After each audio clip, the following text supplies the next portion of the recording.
हमारा अगर निकलेगा ना इसी से निकल सकती है।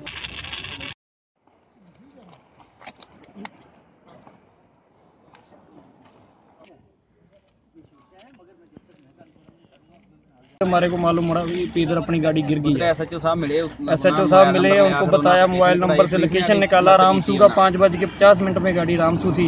उसके बाद में इधर गाड़ी पहुंची, वो बोलते हैं गाड़ी इधर ही है। 6:20-25 में मोबाइल नंबर बंद हो गया ड्राइवर का। फिर वो पुलिस वाले उन्होंने केओआर की टीम लगाई, 30-40 आदमी लगा के उन्होंने सर्च करवाया। खुद मैं नीचे गया गाड़ी को देखने लिए कल शाम को 3 बजे, तो मेरे को अपनी गाड़ी के 2 टायर में 5 तारीख की बात है जब लैंडस्लाइड आई थी, तो उसी वक्त ये थी कि किसी ट्रक का जो है एक्सीडेंट मीट हुआ है। उसके बाद जो है कल जो है पंजाब से जो है ट्रक के मालिक आए थे और उन्होंने जो है बताया कि हम जो है अपने बंदों को जो है फ़ोन पे कांटेक्ट कर रहे हैं, कांटेक्ट उनसे हो नहीं रहा है।